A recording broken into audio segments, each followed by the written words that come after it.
السلام علیکم سامعین، یکم شعبان المعظم اور 31 جنوری ہے۔ خبر کا عنوان ہے قرآن جلانے والے کا حشر۔ دوسرا عنوان ہے یہ شخص کہاں کا رہنے والا تھا، کون تھا، کہاں گولی ماری گئی ہے، اس میں کون گرفتار ہوئے ہیں، پورا معاملہ کیا ہے، قرآن کریم کب جلایا تھا۔ ان تمام باتوں پر مشتمل یہ ہماری خبر ہے، آپ پوری تفصیل سے سنیں۔ پہلے عرض کر دوں کہ 24 گھنٹے پہلے اس نامہ نگار نے قرآن جلانے والے کے حشر والی خبر اپلوڈ کی تھی، تو کچھ لوگوں نے یہ اعتراض کیا کہ خبر غلط ہے، مصدقہ نہیں ہے۔ مؤدبانہ عرض ہے کہ ہمارے یہاں ایسا نہیں ہوتا، BCR تحقیق کے بعد خبر کو اپلوڈ کیا جاتا ہے۔ چنانچہ آج تمام بڑی ایجنسیوں پر، آن لائن اخباروں پر یہ خبر آ چکی ہے، جس کو ہم کل ہی اپلوڈ کر چکے ہیں۔ خیر، مزید عرض یہ ہے کہ سویڈن میں 2 سال پہلے قرآن جلانے والے شخص کو بدھوار کو، یعنی 2 دن پہلے گولی مار کر قتل کر دیا گیا تھا۔ قتل کہاں کیا گیا تھا؟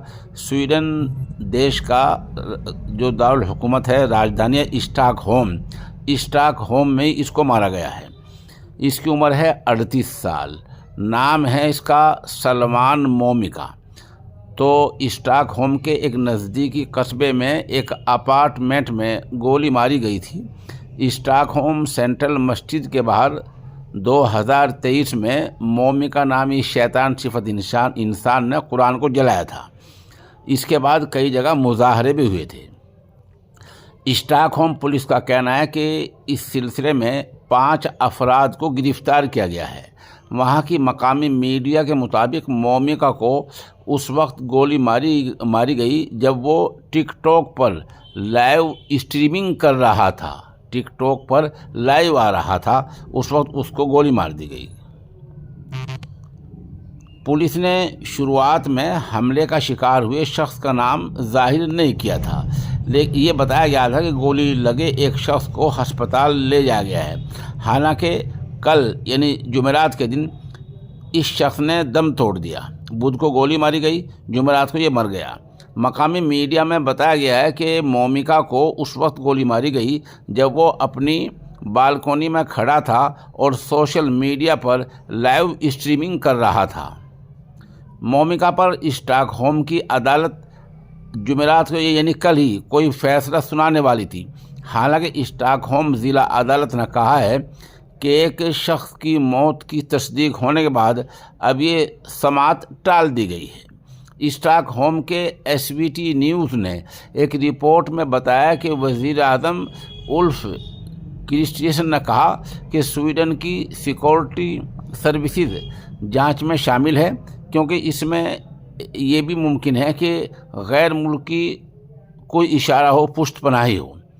SVT کے مطابق ابھی تک یہ پتہ نہیں چل پایا ہے کہ حملے کے پیچھے مقصد کیا تھا۔ سلمان مومکا نے 2023 میں اسٹاک ہوم کی سینٹرل مسجد کے سامنے 2 سویڈش جھنڈے لہرائے، پھر وہاں قومی گیت گایا، پھر اس نے قرآن کو جلا دیا، العیاذ باللہ۔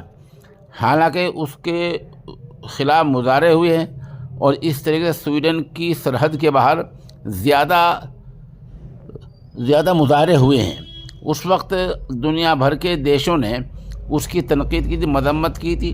خاص طور پر سعودی عرب سمیت دیگر اسلامی ممالک نے خفگی کا اظہار کیا تھا، کیونکہ مسلمانوں کا یہ عقیدہ ہے کہ قرآن کریم اللہ کا کلام ہے، اس کے ساتھ چھیڑ چھاڑ کرنا، اس کی بے حرمتی، بے ادبی، بے احترامی کرنا، اس کو نعوذ باللہ جلانا، یہ سب ایک بڑا جرم ہے۔ اسلامی دیشوں کی تنظیم آرگنائزیشن آف اسلامک کوآپریشن نے اس وقت کہا تھا کہ ایسے حادثات کو روکنے کے لیے عالمی سطح پر قانون لاگو کرنے اور ملزم اور مل جل کر قدم اٹھانے کی ضرورت ہے۔ سویڈن نے بھی اس حادثے کی مذمت کرتے ہوئے کہا کہ یہ اسلاموفوبیا ہے۔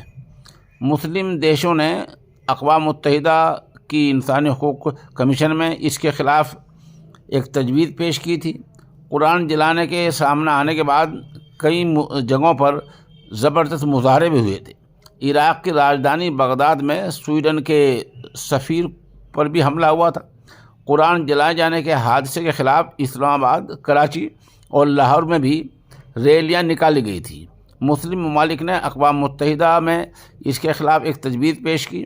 اقوام متحدہ نے جو نفرت کے خلاف پرستاؤ رکھا، اتفاقی بات ہے کہ ہمارے وطن عزیز ہندوستان نے بھی اس کے خلاف تجویز میں حصہ لیا تھا۔ 38 سال کا سالمن مومکا عراقی عیسائی ہے، شرناردھی ہے۔ وہ اپریل 2018 میں سویڈن آیا تھا اور اپریل 2021 میں اس کو شرناردھی کا مہاجر کا درجہ مل گیا تھا۔ مومکا خود کو یوں تو ناستک کہتا تھا اور کہتا میں بہت بڑا لیکھک ہوں، لکھنے والا ہوں۔ مومکا نے 28 جون 2023 کو اسٹاک ہوم کی سب سے بڑی مسجد کے سامنے عید الاضحیٰ کے دن قرآن جلایا تھا۔ یہ وہ جرم ہے، آپ نے سن لیا۔ مومکا خود کو ناستک بتاتا تھا۔ مومکا نے 28 جون 2023 کو اسٹاک ہوم کی سب سے بڑی مسجد کے سامنے عید الاضحیٰ کے دن، بقرعید کے دن قرآن کریم کو جلایا تھا، العیاذ باللہ۔ مومکا نے کئی اسلام مخالف مظاہروں میں بھی حصہ لیا تھا۔ مومکا کے قرآن جلانے کے بعد جھگڑا اتنا بڑا کہ بغداد سے سویڈن کے سفیر کو معطل کر دیا گیا تھا۔ سویڈن کی پولیس نے مومکا کی مخالفت میں جو مظاہرے ان کو یہ اخبار کی منظوری بھی دی تھی، جس میں اس نے قرآن کو جلایا تھا۔ حالانکہ ساتھ ساتھ یہ بھی کہنا تھا کہ سویڈن میں فری اسپیچ ہے اور قانون کی کوئی خلاف ورزی نہیں ہوئی ہے۔ ایس وی ٹی کی رپورٹ کے مطابق گزشتہ سال جولائی میں سلوان مومکا کے گھر کے پرمٹ کو 1 سال کے لیے بڑھا دیا گیا تھا، یعنی اس کو وہاں رہنے کی 1 سال اور اجازت دے دی گئی تھی۔ اس وقت سویڈن کے مائیگریشن بورڈ نے کہا تھا کہ اگر مومکا کو واپس اس کے دیش عراق بھیجا جاتا ہے تو وہاں اس کی زندگی کو خطرہ ہو سکتا ہے۔ ایس وی ٹی کی ایک دیگر رپورٹ میں بتایا گیا ہے کہ سلوان مومکا گزشتہ سال مارچ میں ناروے چلا گیا تھا۔ اس نے سویڈن کی میڈیا سے یہ کہا تھا کہ وہ اب ناروے میں شرن لے گا، پناہ لے گا۔ حالانکہ ناروے نے سلوان کو واپس سویڈن بھیج دیا تھا۔ بہرحال اس طرح کی شیطان کی زندگی ہے، یہ ہمیشہ اسلام اور قرآن کے مخالف رہا ہے، اور 48 گھنٹے پہلے یعنی بدھ کے دن اس کا انجام گولی لگنے سے قتل کا ہو گیا ہے۔ یہ خبر مصدقہ ہے۔